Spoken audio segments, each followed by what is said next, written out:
Okay, should we hop into this and get this going? Let's do it.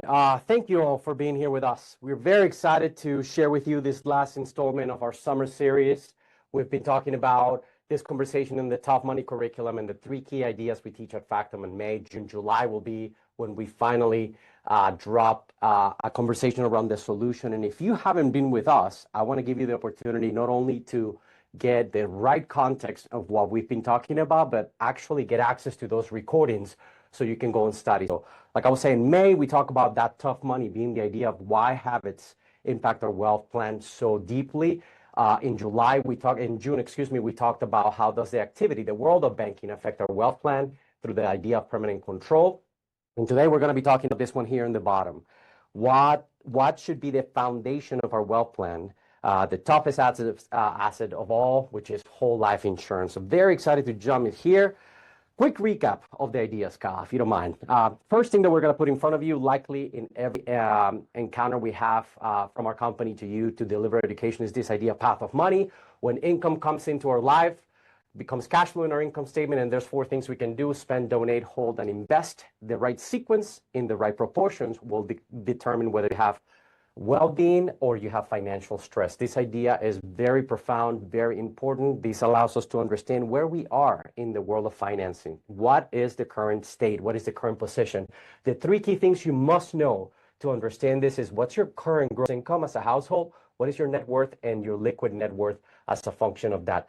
These 3 numbers allows you to size this, and we can help you add more detail and fidelity to this for you to get very clear about where you are. From there, you're going to want to know, hey, what's causing me, what's preventing me from achieving my goals, and what's my actual goal, right? And for that, we also have a very helpful model. Wherever you are, your current net worth, in this case, the example we follow, that family with the top 10% income in the country, $850,000, $140,000 in net worth, wanting to go to $3 million, well, ask us, guys, what's my next move? What do I do next in order to make this happen? And this is what that answer feels like for most people in the country. And what you need, and the reason you should go back and watch that May recording, is because you can go and get access to a thought process, to a framework that can help you identify your next best move that is relevant and significant for where you are and where you're trying to go.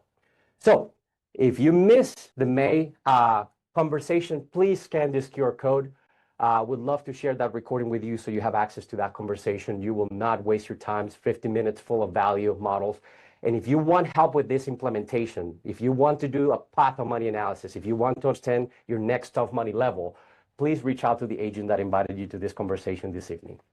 The second thing, and I'm going to throw it out to Kyle to take us in the conversation today, is this idea we reviewed in June, the idea of the world of banking and permanent control. We talked about the fact that all of us have been instructed to think, hey, I need to be either the employer, the self-employed, the business owner, or the investor in my world, Kyle. And the part that we failed to recognize is that bankers are part of our economy, and they position themselves intentionally at the center of every transaction. They receive money from the savers, they lend money to the borrowers. Both savers and borrowers constantly think of new money. I need to deploy money to invest and get income, or I need to work for money and be a saver. Very few people are taught to be like the banker and think about permanent control. Very important idea, very profound idea. This is the problem that all of us need to solve, which is how do we finance everything in life more effectively by controlling the banking function in our life. And if you want a visual representation of that, savers and borrowers over a lifetime, regardless of what they're financing, move up and down in this curve, either saving and paying with cash or borrowing and paying that credit with interest into the future, always transferring money away and compounding money negatively, Kyle, right? And the person that thinks of permanent control, the banker, will think about compounding money positively and maintaining access to that money so they can finance everything in life. This curve is something that none of you that are in this call can now unsee, okay? Finally, in this idea we touched, hey, when it comes to your path of money, when you want to make this idea relevant of banking, 2 things for you. Your income and your investment income, or your cash flow from investments, is a new money conversation, and all of us need to continue to grow our new money sources. Absolutely, no question about it. But a function of growing our wealth using the path of money idea is making sure that our foundation, that green box in the middle that you'll see in the screen, the hold it box, is a combination of 2 things: the proper amount of liquidity and the proper environment right? To be able to create permanent control. That idea of the environment is what we are going to examine deeply today. So we are excited for that. If you miss this idea, I'm going to give you one more thing, and I'm going to throw it to you, Kyle, before I share the QR code, because I want to get any insights that I might have missed. This figure that we share at the end of this conversation is a representation of what's costing you not to take control over your banking function. These curves, these colorful curves, describe the same family with the same income with very different behaviors, either for the savings environments they use or the amount of money they're able to save from everything they earn. And the more intentional you get about your liquidity and your savings and the environments you use to store that money will yield more dramatic results when it comes to building wealth and creating that abundance in your life. Anything that I miss in context to that? I think everyone's on the call tonight because they're at a current financial net worth, a location currently, and they want to get to a higher future destination financially. So the ideas that we would bring to the table is you have to understand how your habits affect how far you're going to go in the wealth game. You got to understand the world of banking and how to control more money that's flowing through your life. Because like you said, everyone today was focused on creating new money. I got to flip this home. I got to sell something. I got to put in 8 hours of work. All of that is designed to create new money. Banks are in the business of controlling the money that's flowing through their doors. We should be doing the same thing as a business owner, an investor. And lastly, if you have the right foundational assets to flow your cash through, this conversation, depending on how much you're saving, could be worth $100,000 to you on the call. We've got people on this call that I know this conversation is worth 20 million bucks to them. No doubt. And it requires no investing. It only requires changing your habits, the location of where you save cash, and understanding the world of banking and how it affects your wealth plan. The exciting part, David, is when you take these concepts that we're wrapping up this 3-part series and you go apply that to now an acceleration or an investing strategy, and you're going to see everything that we're going to talk about, this foundation is just going to explode into the future. And I think that's what gets people so excited. You can achieve your wealth goals in so much less time, in so much less risk, but you have to have the right sequence for your money. Yeah. So if you've missed that part of the conversation, sorry, Wade, go ahead.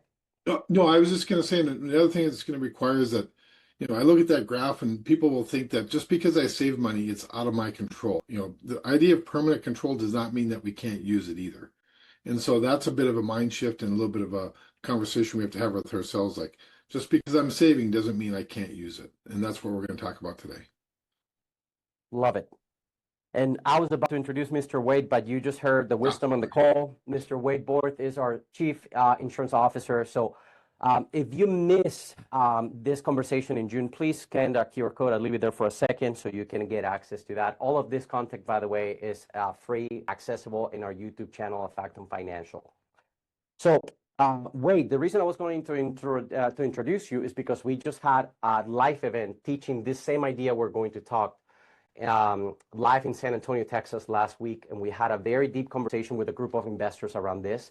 And I'd like to replicate that same dynamic with our community here on this call. So I'd like for the 3 of us to go one step at a time, slow things down, to try to really discuss and understand at a deep level the meaning and the answer to this question. Question number 4 from our Factum 5 says, do you know if the current environments where you hold your money are maximizing the benefits your money deserve? By the way, insight for all of you, every time we do this conversation live, 90% of the room does not understand this question. It's not even that they don't have an answer. They don't understand the question, because in order to understand the question, we need 2 things. We need to understand what the options are in terms of environments available to us. And 2, we need to understand what the criteria is for these benefits, which is what we want to describe for you today. So with that in mind, let's put this into context, gentlemen. We have our path of money. We know banking is a foundational conversation, and the proposal we have for you is that question, what is the foundation of your wealth plan, is not only a function of liquidity, but the savings environment you choose to describe these foundational assets. And that's the core premise that we have here. The answer, all of you should know the punchline, whole life insurance, in our opinion. And we're going to make the argument for why today. So with that being said, gentlemen, why don't we go ahead and break down, hey, what are the savings environment options that are most common available today from any source? And if we're missing any, please share with us. And let's break down the benefits conversation one by one, and we'll go around the wheel. So to start, Savings environments. I took the liberty of putting a list together of the most common savings environments we have available in our economy. In the list, you will find cash or cash equivalents, money in a safe home, money under a mattress, right? We have checking accounts at commercial banks. We have high yield savings accounts or savings accounts around, again, commercial banks, money market accounts, precious metals of different forms, treasuries or government bonds, certificates of deposit or CDs, and whole life insurance. Okay, any other comments, anything else that anyone would like to add? By the way, if you have any comments or things that you'd like to add here, please put it on the chat. We'd love to hear your thoughts. Everyone will benefit, by the way, from hearing your ideas, if anyone has any. Okay, so those are the savings environments we're going to discuss and compare today. And in order to compare them, we should compare them against benefits. I'm going to propose we start from a place of agreement, guys. The one thing that unifies all the savings environments is that they need to meet a certain criteria to be part of this, which is, in our opinion, safety and liquidity. To be a savings environment, there's only two things required. You need to be safe and you need to be accessible and liquid. None of these assets roll back 40% down the next day when you wake up. Your checking account doesn't, go backwards the next morning because it's a safe liquid asset. And this is why we don't introduce here any investment vehicles or investment grade assets, because we don't want to introduce risk or volatility. Any thoughts there? I think that's probably one of the biggest misconceptions people have, David, when they're looking at life insurance, is they misclassify it. So they throw it in an investment category, and it belongs in a save it or hold it category because it's a safe, liquid, accessible asset. And those are the two biggest benefits you're looking for if you're trying to build what we'd say is the toughest foundation you can. You need that benefit there. Acceleration and foundational assets are exact opposite purposes, right? One is meant to keep you rich. That's why you have assets like this. Other assets or investments you'd purchase, real estate, retirement accounts, loans, business, anything like that that's going to carry a higher level of risk, it should come with a much higher return. So it's almost like the gas in your vehicle and the brake. Those are right next to each other. They work together and you need both of them. Yeah. Same type of conversation here. To drive your wealth plan. Absolutely. Okay. Any other comments, Wade? No, I would just say that I've heard people say, well, how about my crypto account? I can get liquidity there. I can pay for stuff right out of there. But again, it's not safe, right? So we think about, I don't mean it's not safe like it's not going to be there, but it's volatile. There's no consistency there in order for you to make decisions on a day-to-day basis. Not bad nor good. If there's volatility in the asset, we not necessarily would consider a foundational asset in our framework, by the way. You are welcome to disagree. In our framework, foundational assets need to have a certain level of benefits for them to protect us and give opportunity. If there's volatility, maybe we're looking at acceleration and we're willing to take some risk. Very different asset class. So before we start talking about the benefits, I'd like to do the following. I'd like to ask everyone on the call, if you're able to please put in the chat, what are the benefits that are part of your criteria for the savings environment you're currently choosing to allocate for your cash reserves? Just no wrong or right answers. I'm just curious if some of the things that come up in the chat will be included or not included in our list. And I'd love to learn from anyone in the room. What are other things that we seek in savings environments as benefits? We all need to develop a criteria for this. So Paul says available and non-volatile, which I love as part of safety and liquidity. Privacy, Brian Fleming, I love that. Rates of return, Mr. Joe. Ease of access, I love that, Hunter. Liquidity, returns, noise. Jeff said noise, I love that. That's something we're going to talk about. Decent yield with security, Kent. Anything else? Growth, thank you, Gerardo. Liquidity, certainty, up and to the right, provides greater than $1 value when $1 goes in. That's Jared Schwab, thank you, sir, for being here. Olin says low risk, but with a rate of return, peace of mind. Thank you, Christina. Convenience, okay. We have a solid list, foundation of finances. Okay, thank you, Harold. The reason I ask you all to share this is because we need to start with, hey, where are we currently? And that's our foundation. All of us are thinking about these different ideas as a group, and that's our criteria. I'm going to explain to you why it's important to have a criteria, by the way. If I ask any of you, I'm going to pick on the people that are, not pick, but I'm going to ask Brad, your camera's on, so I appreciate you, sir. If I ask you, would you lend me $1 million at 3% return right now, I'm willing to pay 3%. Would you be excited to lend me $1 million right now, Brad? You would be excited at 3% as an investment? Yes or no? No or no? Vivian and Christina are answering no. Okay, no. What about you, Brian? Would you be excited to give me 3% for $1 million or $100,000, whatever it is? No. Okay, no right or wrong, by the way. I'm not picking anyone. But a lot of us are tuned in to the fact that we need to have a certain criteria for our investment. Some of us call that our buy box. What's the minimum return acceptable in our investments for us to have the willingness to put our money at risk and do that investment right? So we might say, David, well, I invest in the stock market because I get a 10% rate of return. That's why I don't invest in other said investment because it only yields an 8% return. So every investor is going to have a criteria for where they invest and a reason why. Yeah. And I think the point you're making here, David, is like when you ask people, what's the criteria for your foundation? It's like they've never been asked this question before. Yeah. And if you don't have a criteria for where you save cash equivalents, it is costing you, I'm going to say, a large portion of your wealth plan to not have a criteria for that. It would move you towards your financial goals so much faster with less risk if you just had a slightly tougher criteria for foundational wealth. If you don't believe us, go look at how much deposits are in Chase earning 0.03%, $2.4 trillion, $2 trillion at Bank of America, 1.8 at Citi. This is happening all over commercial banks. So this is the reason why we're going to talk about this. So let's start helping you all start thinking about a criteria. Kyle, I'm going to start flashing some benefits and let's go through them one by one. So something that was mentioned here, high rate of return.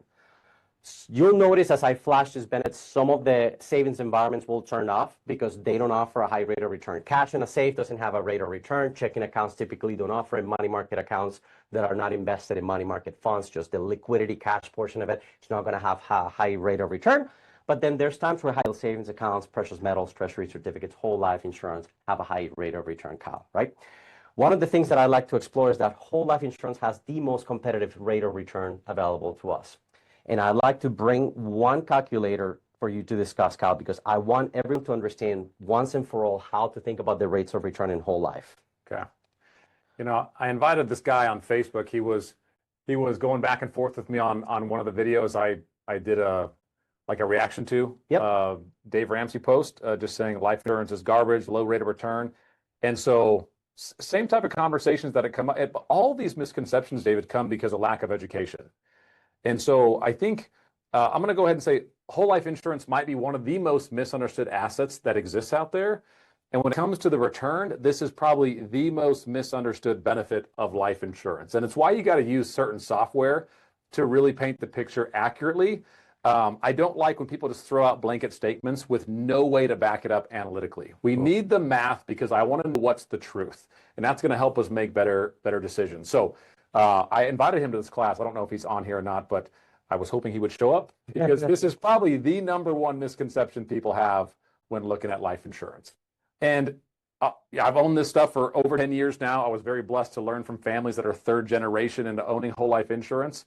And once you see this competitive yield, I mean, I haven't seen anything in the last 10 years that even comes close to this. Absolutely. So let's break this down. Okay. So let's start from a very simple place. We have in our truth concept software, the funding illustration, an illustration loaded, and we're going to start with the first column, premiums. This person, 40-year-old, they're going to put $20,000 a year for years to come. And that is going to yield a certain amount of cash value every year that increases based on the calculations on this green column. You'll notice that that number increases every year, and there's a legacy component or a death benefit associated to that. And the question that you will all ask is, what's the rate of return based on that input and that output, Kyle? And in order to calculate that, we need to do a discounted cash flow analysis. Most people, as a matter of fact, most agents, unfortunately, don't have either the tools or the knowledge to do this. If I calculate this with our calculator, the internal rate of return on this life insurance policy is 3.37. So that's why when we run these calculations, we typically tell you, on a net basis, net of taxes and fees, whole life insurance earns in the long term 3 to 4% net. And most people, unfortunately, hear that, and two things happen. either compare it to an investment and think that they can earn more in an investment like the stock market or real estate, which is inaccurate because it's a comparison we need to make to other savings environments available to us today. And number two, it is a net calculation. We need to account whether we're comparing that to other net or gross rates of return, Kyle. The perfect example of this, and you talk about this all the time, is what if we compare this to what a CD or a treasury or a high yield savings account can earn in their current circumstances, right?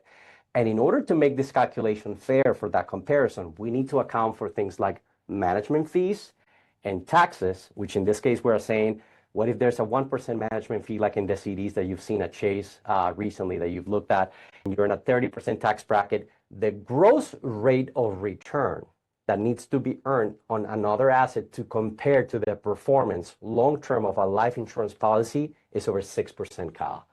I know for a fact, none of us have access to a treasury, a CD, a bond, a CD, a treasury, a high yield savings account, excuse me, that is paying 6% gross over 35 years, especially. Any thoughts on that? I haven't seen it. And we have analyzed thousands of balance sheets. I've seen so many different places people are storing cash. And I can tell you, I have not met one person in the last 10 years that could beat the efficiency of my 10-year-old life insurance. And I'm only in this 10 years. Some of the families I got to learn with had 35-year-old policies, David.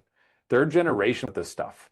And it's like once you see this, you start to put the pieces together and you're like, okay, this is why banks would want more of this than anyone else. This is why Bank of America doesn't save with Chase Bank, but they all buy as much life insurance as they can possibly hold on their balance sheets. Yeah. And that's not all the benefits, that's just the yield. Yeah. And this yield is there always. Always. It is a permanent benefit. Yeah. And we're not used to that kind of language in the financial world. Said differently, so you can hear the point, this yield and this behavior is net, and it will happen on a net basis regardless of what happens in the volatility that occurs on tax rates, volatility in interest rates, on markets, inflation. This is an asset that performs in every circumstance, which is the power of it. Just to give you an example, if you happen to be lucky enough to live in a state like New York, Illinois, California, New Jersey, and you have not only high federal taxes because you are a top income earner, but you have high state taxes and your state, your marginal tax goes up to 50% to be extreme, given in current conditions. The performance on a gross basis of that same asset is no longer 6%, but 8% and almost 9%.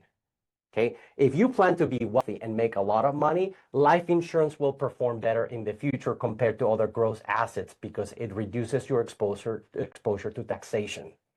This is a very important reason why the wealthy use this savings environment, pal.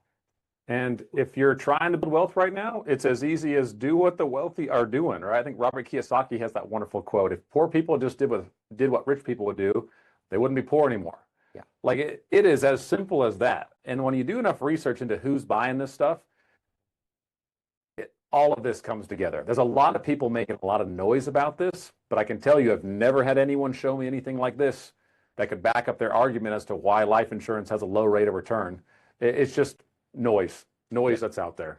So make sure when you look at your policy, you're thinking properly. Life insurance, whole life insurance in particular, has a very competitive yield, a higher rate of return compared to other savings environments. 3 to 4% net at a gross basis is going to be and outperform other assets that are available to you as savings environments. So that's the high rate of return benefit, which I would say is very important for whole life insurance. Now, slightly different angle. What about a consistent rate of return, Kyle? What is your thought here? And one thing that should be highlighted here is also, let's count some treasury bonds, government bonds, because for the long term, they might have some consistent rate of return. But on a consistent basis, the thing that can protect this rate of return, regardless of what's happening in the economy, is whole life insurance. What are your thoughts on that? Maybe we flash this example so you can walk through that. I think it's got one of the best long-term rates of return. It's like when I'm thinking about like longevity, and you got to think long-term if you're really going to build something that's going to last, right? So if you're only thinking 3 to 5 years in the future, this is probably never going to show up on your radar. And so when I think about this, David, I'm like, you know, cash, checking accounts, savings accounts, a lot of these places may have yield, but it's temporary yield. It's not permanent yield. So what we're looking at here is the potential interest rate you could have been earning if you had something like a treasury or a high yield savings account. And so I know in like the last few years, a lot of the networks and masterminds we're in, David, people have been really excited about Basque Bank paying 4.5%. What's another one? Capital One. Capital One. Yeah. There were a number of banks paying 3, 4, 5, 6% interest. But how long did it last? 6 months? 12 months?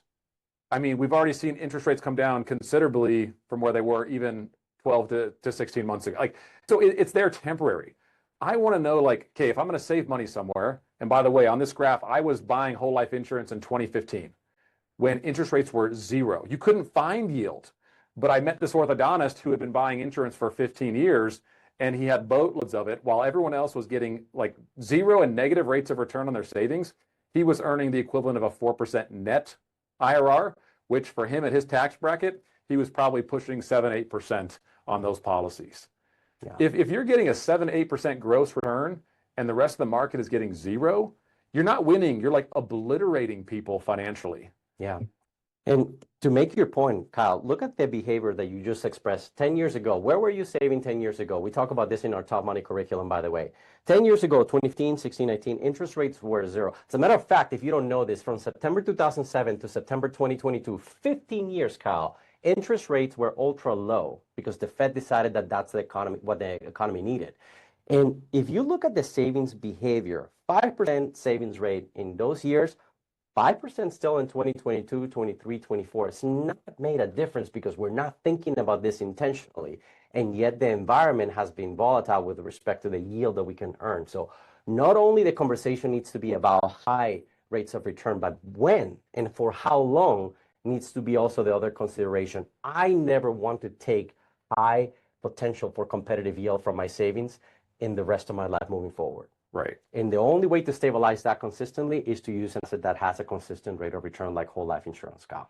It's unbeatable. And it's why it was the only one on that list for this benefit. Like certain assets will come and go. This one is permanent, consistent rate of return, and it is the most competitive rate of return I have seen. Yeah. At least in the last 10, 15 years.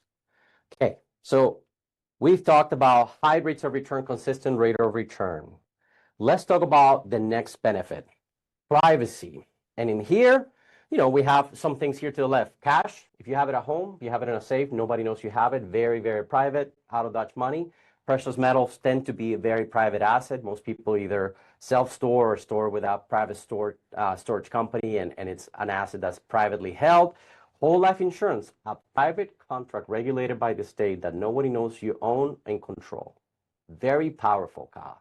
Any thoughts on that, or Wade? Any thoughts on privacy and why this may be an important benefit to consider moving forward based on our current global situation, let's call it? Yeah, I would just add, kind of to that point. I mean, I think about, how many hundreds and maybe thousands of people that I've helped, take money off the tax radar permanently.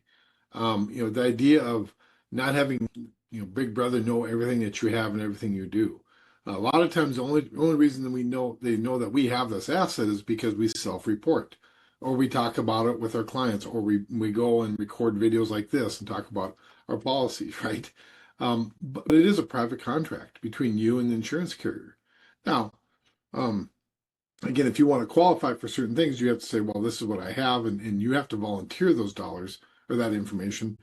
Not those dollars, but you have to volunteer those things, but they're private, and you're the one that's making a decision if you're going to share it or not. Yeah. Elements of them are private.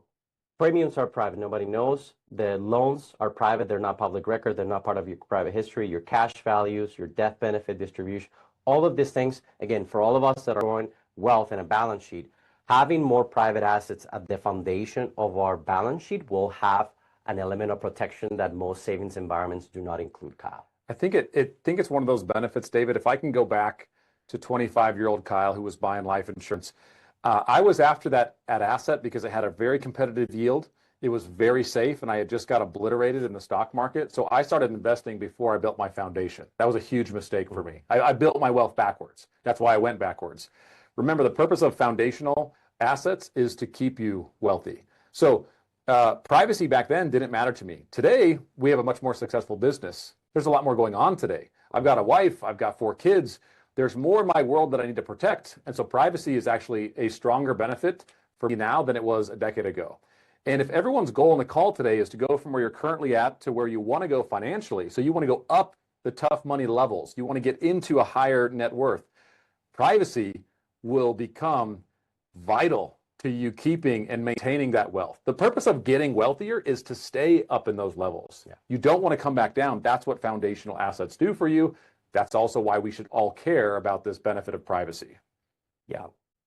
So privacy, a very important benefit. I'm going to move on to our next benefit here, which would be guarantees, which is closely related to that privacy element, Cal. And in here, let's just be very clear.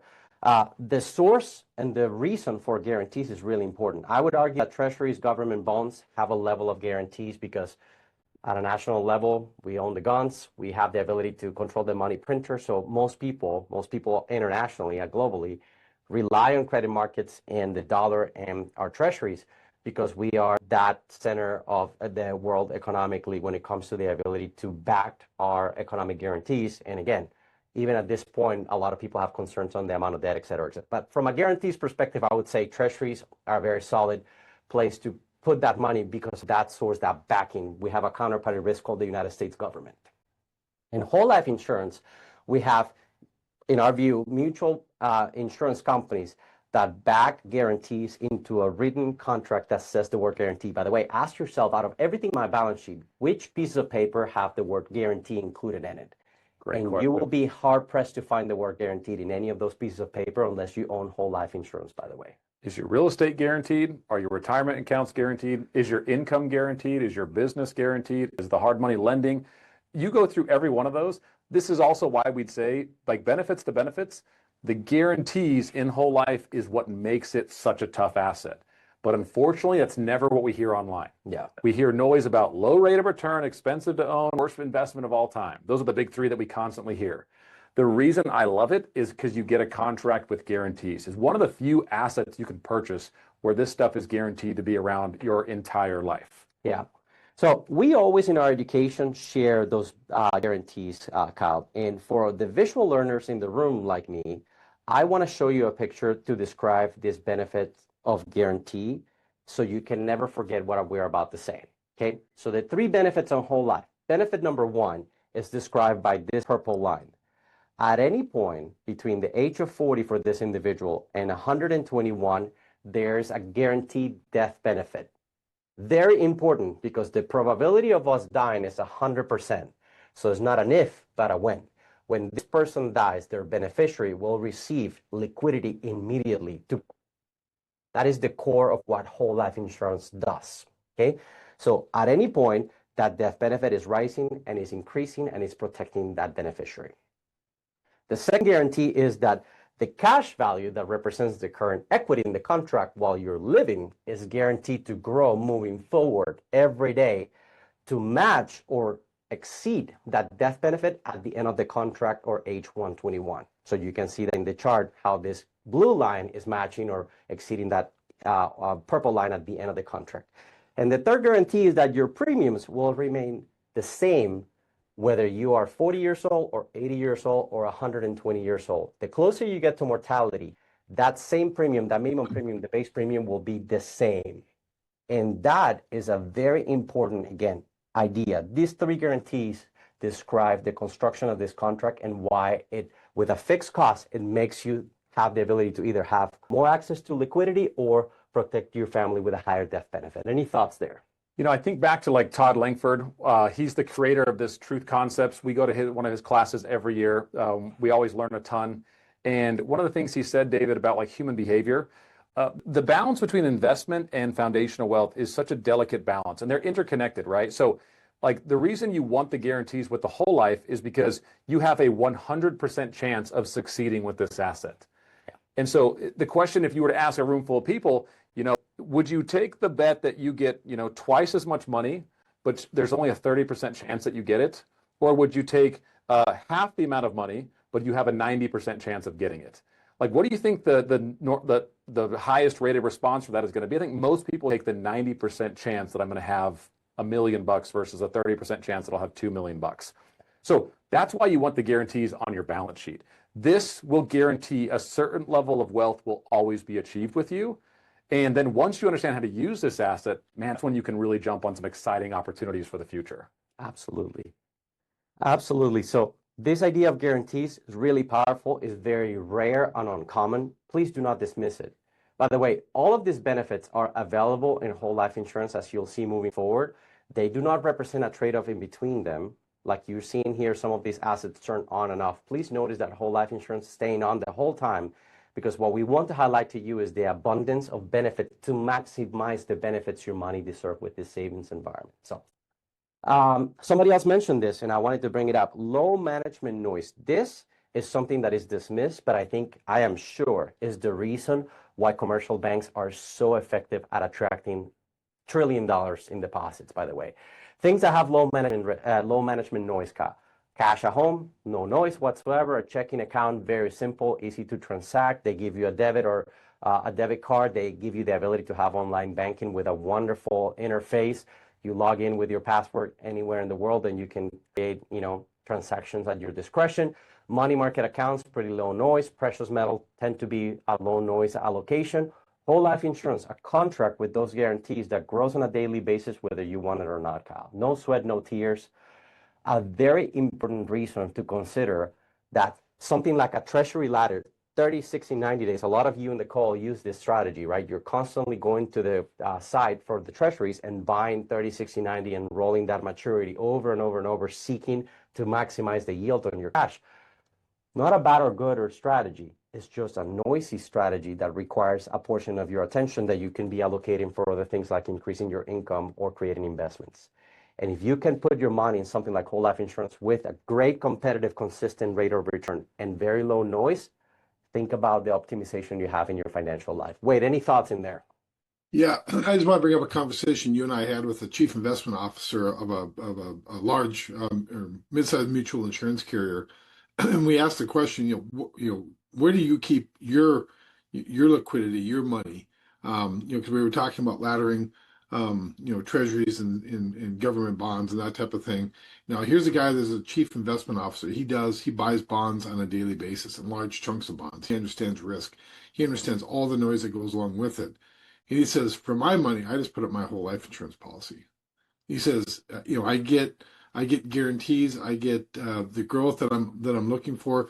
He gets all these benefits, and he doesn't have to do the work when he goes home. So he can spend time at home versus trying to figure out how to ladder these things into, so he has this constant liquidity when he needs it. So it was just rather interesting that here's a guy that, as a professional, that's what he does. Yeah, absolutely. So noise, not something that everyone optimizes for, but at some point in your wealth ladder and your wealth levels, you will find noise to be a very critical variable to optimize for, because you will have to recognize that time and attention are some of your most valuable assets. All of us actually should think about this. So, low management noise. Okay, another benefit. I want to contrast this. Sorry, one more deep dive, Kyle. I put this in here because I wanted you to put into contrast our criteria that we use for savings environment with respect to noise as a combination of noise, risk, and return. We have this chart. We show it in a lot of our education, but I'd love for you to do a recap of what we just talked about to aggregate all those benefits we've talked about so far. So typically when you're looking at investments, some of the questions you should be asking is like, what's the time frame you plan on owning these investments? It makes a really big difference, right? So are you going to be buying investments for short term, like a 1-year thing? Maybe that's flipping a property. Are you buying an asset or an investment that's a midterm? You're going to own it 1 to 10 years. It'd be like residential real estate. Or are you buying what's called a forever asset? You're going to own it between 10 and 100 plus years. Like basically you're never going to sell forever assets. So that's how we would teach like the investment part of this, because it does change the way you make buying decisions. So same type of criteria, just apply that to your foundation. So if I'm going to store money somewhere, my obvious go-to is whole life insurance. And once I'm there, that's a forever asset. So it's not called 3 to 5 year life insurance, David. It's called whole life insurance. So it's meant to be in place for your whole life, or as long as you can. Now there's some nuanced things we can do with that, right? But we're not going to get into that in today's video. So once we have it, now I want to compare like, okay, what's the return I'm getting? What's the risk? What's the noise? So I got to go check like 5 different banks every single year or every quarter because now they're not paying me as much as on my savings accounts. Like that return on a high yield savings account, a treasury, a CD, that can fluctuate. Typically, we're going to see like, 3s, 4s, 5s, a good time. But we saw that be zero for like 15 years. So this could fluctuate. Now, what's the risk with owning foundational assets? There basically is no risk. That's why you put money there. That's there to protect you and set yourself up for opportunity. What's the noise level? I would say moderate at best. It's not like this consumes your life, but it's annoying when I hear people trying to like go chase like 0.25% with like $100,000 or less.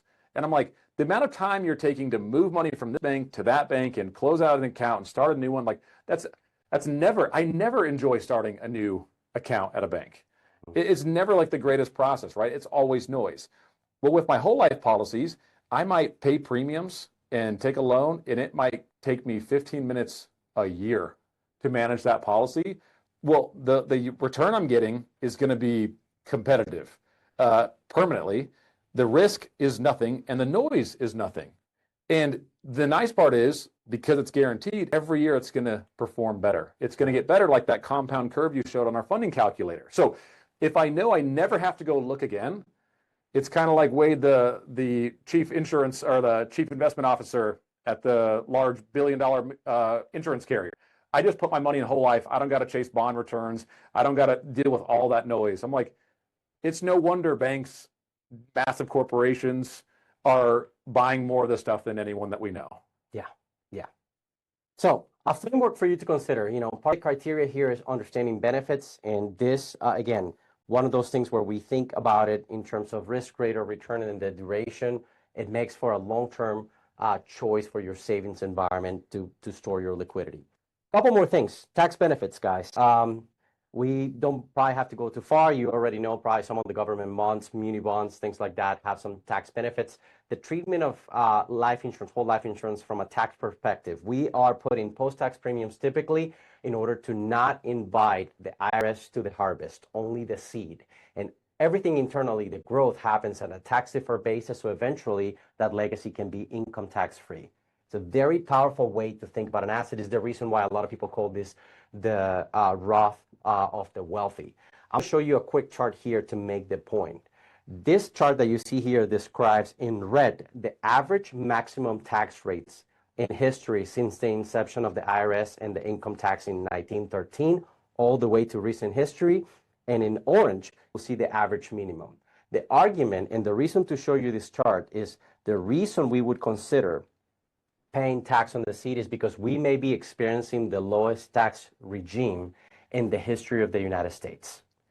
We might be experiencing the most tax favorable environment in the history of the United States, certainly in our history, for all of us that are on this call. And there's a reason why large corporations like Berkshire Hathaway are paying tax on their gains right now in recent years. There's a reason why a lot of our clients and a lot of wealthy people are desiring to lock in this tax rate in order to have a tax-free environment moving forward. So if you haven't seen this or you want a more in-depth conversation, we'll be happy to share with you. And I think I didn't include the next slide, but typically I pair it with this chart here, and I'm not going to go too in-depth, but a country that is experiencing $37 trillion in debt and growing is likely not to decrease the tax rates on its population, because either the solution for that debt will come out of inflation, taxation, or both. I doubt that defaulting will be the option they choose. So we need to be thinking about not only what are we experiencing right now, but what's coming down the line. And I would argue that tax increases are likely something we will all experience in the future, Kyle.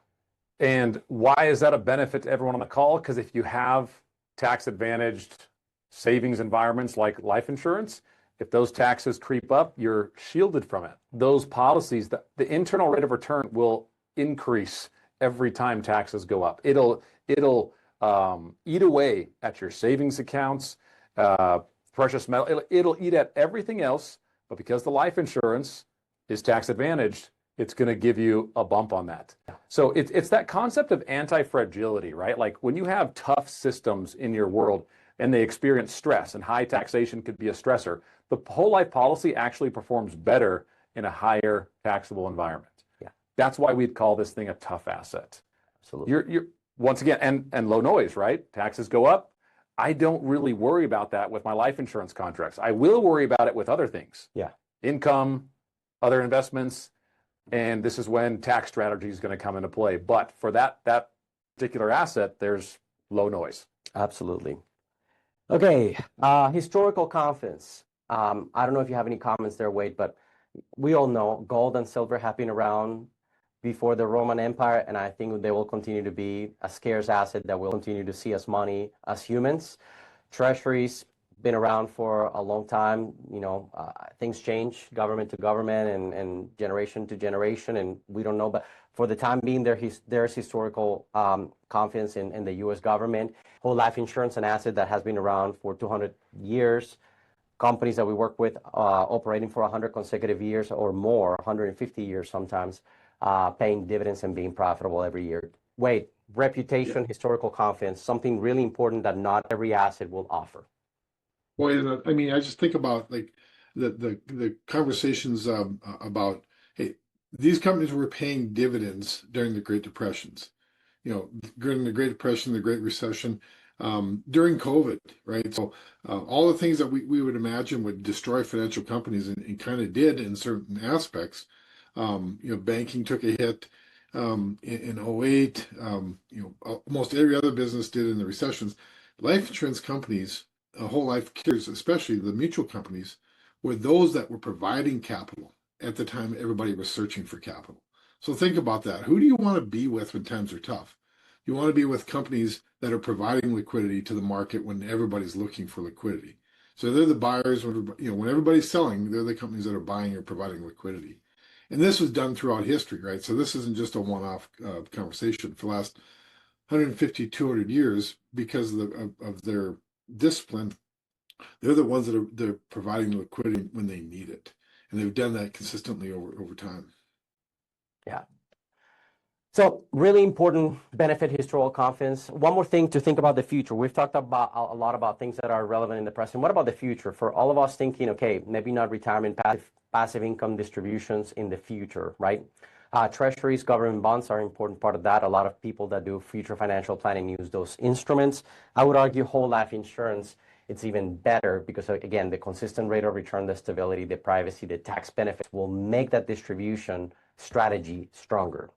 To give you insight into this, and we're going to tease this because this will be the subject for our August deep dive. We're going to talk about how whole life insurance can support a retirement distribution strategy or a future passive income strategy if retirement is not your thing. And just to show you this, what if this is an asset that for now, what we're doing is on the left side of the page, building through premiums and growth of cash value. At some point, this asset, Kyle, in any of our whole life insurance policies, will have a greater cash value, in this example, $1.8 million, than the total amount of premiums that we've paid into the policy. That growth will grow tax deferred. At some point, some of us, not all of us, but some of us may choose to use our dividends to continue to pay for those premiums if we don't pay them, we want to pay them out of pocket, maybe at our age of retirement, for example, after 6 years old in this example. And at some point in the future, some of us may choose to even take withdrawals from the policy on a tax-free basis to recover our cost basis of premiums and support our passive income distribution. If you did all this and you went up and down, the question that most people have is what would be the impact to the cash values, the value of this asset? And when I show them this next slide here and they see that in blue, they're shocked. They're shocked because after 30, 40 years of owning this asset, Kyle, and recovering every single amount of dollars that we paid in premium, we still have an asset with $2.6 million in this example. And beyond that, if something happens to this person at age 85, they leave a $3.7 million income tax-free legacy in a death benefit to their family. I will tell you, the reason I show you this is nothing for other than the following. A lot of people experience a lot of conversation around the accumulation part of their retirement strategy and very few words about their distribution strategy. And distribution is the thing that matters. How will I have income in the future when I no longer work for income? This is a way to add certainty and guarantees to that process. And we hope that you register for the August class so you can join us in that deep dive and that conversation. Okay, I think that's enough of a teaser. I'm not going to go into there. The next three are bonus, and they only exist in life insurance. Hey, savings habits, commitment. Out of all these things, Kyle, we talk about this all the time with our young kids. I don't think that I can pass to Ben and Ollie my skills, the gifts that God gave me. But one thing I can do is pass habits. Yeah. And if we can consistently create a behavior for them to save on an ongoing basis through whole life insurance scheduled premiums, I know my boys will be successful in accumulating permanent control of their money and creating more wealth than I ever did in my lifetime. And I think people can look at this as a negative, David. I think it's the person's mindset, like, oh, I have to commit to this premium. Like one of the reasons why there's so much money in 401ks is because it's very easy to just let that come out of your account into your 401k, out of sight, out of mind, but you kind of need to contribute to that. A lot of times you're automatically opted into that. And that could be a huge positive because if someone's not kind of making them do it, yeah, they're going to have nothing. This to me is like having a coach or a trainer at the gym. If you got someone waiting there for you, you're showing up. I can tell you that. When no one's waiting for you, it's very easy to say, I'm going to skip this one. I'm going to stay home this morning. So having like some accountability here, I think if you look at it in the right mindset, it's a huge plus for you. I'm going to commit to this. And like you said, you start teaching your kids this and the habits need to transfer because our technical skills, our unique God-given talents are not necessarily transferable, but money behaviors definitely are.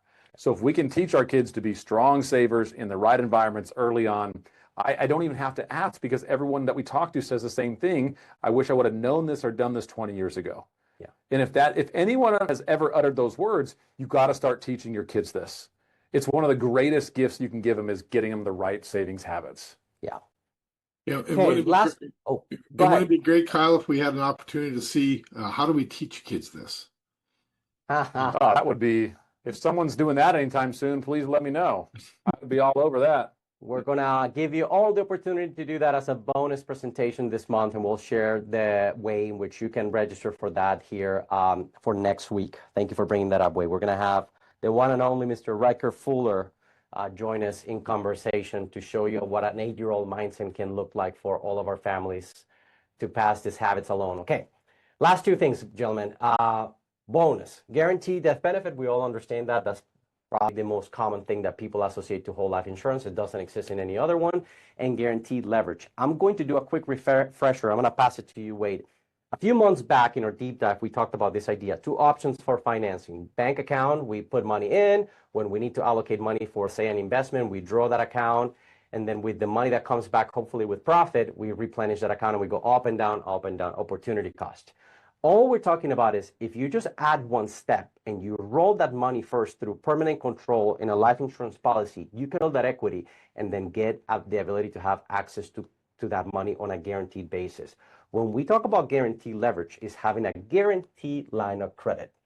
And Mr. Borth was generous enough to share with us an example that is real to him, having permanent control in this life insurance and having the opportunity to pair that with an investment like real estate, Wade. So I'll let you speak to that.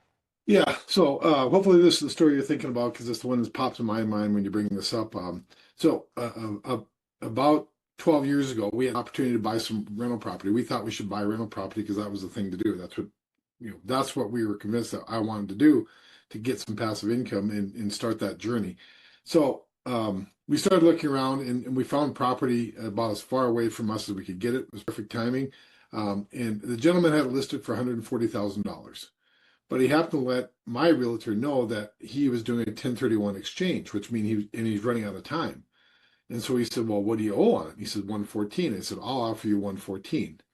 He goes, hey, that's great. I need to get out of this thing. I just need to move forward. But we have to close in 5 days. Okay. Has anybody done a loan application for a piece of property before? It takes more than 5 days just to go through the paperwork, right? Painful. It's like giving blood 6 times in a row. But the point being, I said, yeah, I can get that done. All I want is an inspection. And so we had it inspected 2 days later. And I called up One America where we had our policy. We happened to have, let's say we had $1 million in cash values. I said, I need 114. They said, only question they asked is, do you want this wired or do you want it mailed? I said, I need it tomorrow. So they said, let's wire it. So they wired it to my banking account. I turn around and we close this thing in 3 days. The opportunity was there if we had access to cash. A guaranteed line of credit is what we were looking for. And it was funny because this came out kind of out of the blue, and it was just boom, it was there, and it was ready to be had if you were in a position to take advantage of it. We didn't have to ask really anything more than, hey, we just want this. And then what happened was we've been offered $150,000 for the sale of this property.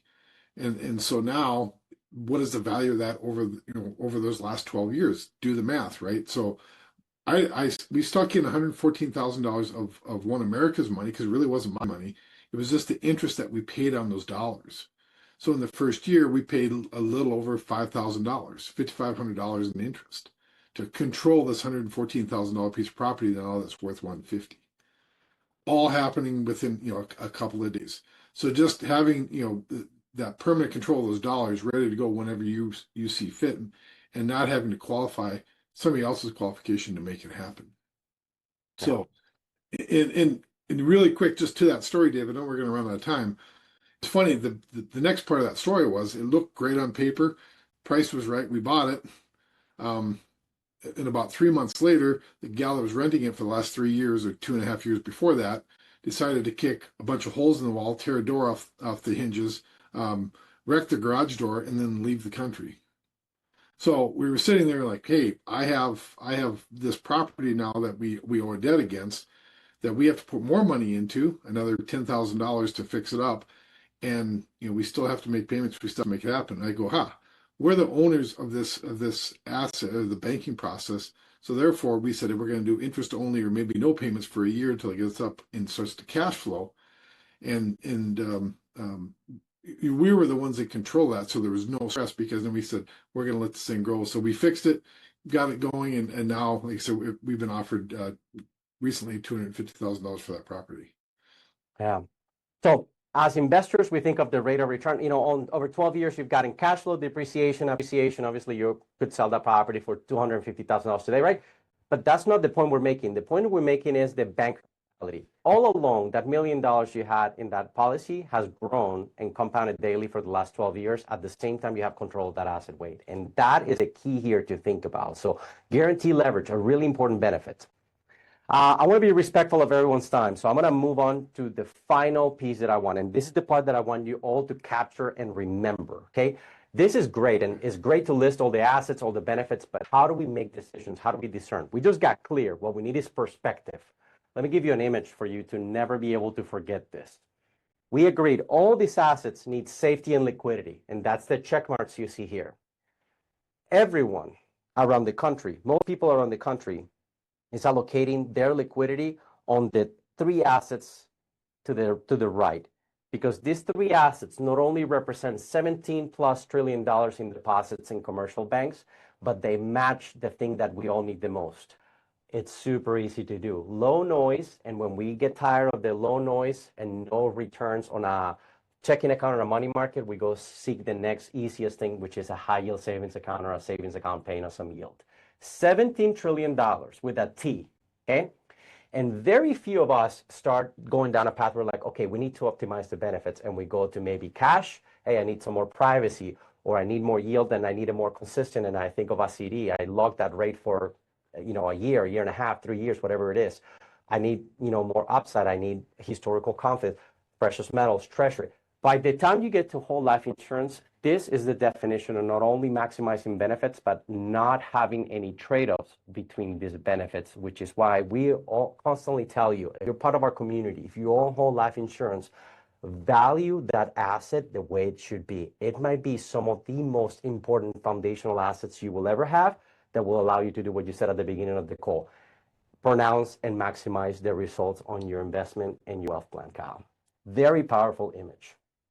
I think this is also too why savings get such a bad rap. Of course, people hate saving money and they don't like savings environments, because look at where $17 trillion is sitting in possibly the savings environments with the least amount of benefits. I think that's the frustrating part. With all the profits banks make, they could give you more benefits. They just choose not to. So what do? You take your money to where there's more loyalty. Take it to an insurance carrier where they're going to give you an unbelievable set of benefits, and all you got to do is save the same amount of money over there, and your entire foundation will get infinitely tougher. So hopefully you all get perspective.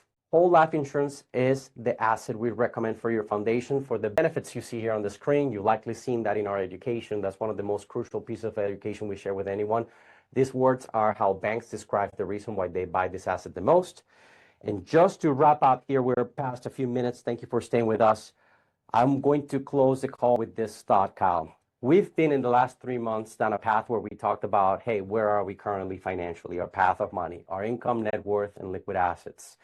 And we've identified there's a need to understand our next move, our goal. How do we build a bridge between where we are and where we want to go, which is a really difficult path in the absence of a thoughtful framework that can give you the right things that will create progress at the right time.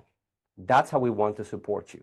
So if you were invited by somebody in the call, we want to encourage you to please, if you haven't watched the recordings from May and June, we are going to send the recording from today later this week. Share it with your family, with people in your business, with your employees, with your partners.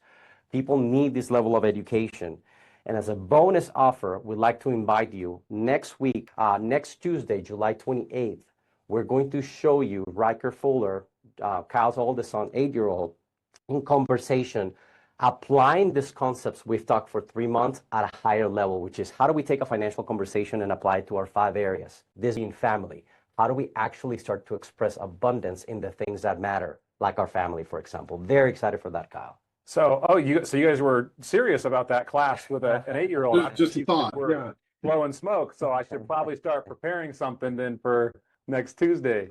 You've been preparing for it for the last 8 years, Kyle. That's realistically we've had his policy for 8 years, but we've been talking to him about money for 6 years. This is a class that we've spent 6 years in preparation for, and I've been trying to not over prepare him because I want as authentic of a response from him as possible. So we're going to walk him through some of these frameworks, show his net worth, some investments he's made, the plan for the next 2 years before he's 25. So if you love the term intentional father, intentional mother, this will be a conversation for you. So we'd love to have anyone that wants to come learn why money should belong at your dinner table. That's exactly where we're going to be teaching it, is at our dinner table. And that's exactly where I'll be joining with my 2 boys and my wife. We want to be there. If you have family members or people in your life that, hey, a third-party voice would be really helpful in showing you an example of how this can be deployed as a family, I encourage you all to join us. If there's any questions, I'm happy to stay with Kyle, with Wade a little longer to answer any of your questions. But we hope you've enjoyed this summer series. We, wanted to pour our hearts to give you a deep dive in these ideas of habits, the banking, permanent control, and the foundation of whole life, and why we encourage you and help you all implement this asset in your life. It's been a pleasure. Thank you again for joining us. The recording will come out later this week. We'll stay a few minutes. If there's any questions or comments, thank you again for being part of our community, and join us in August for the retirement distribution planning using whole life insurance conversation. I think a lot of you will enjoy that. Jared says, can you share a way I can run my numbers in that distribution calculator? Interesting. Well, you need a nerd like me to go and use the calculators to start.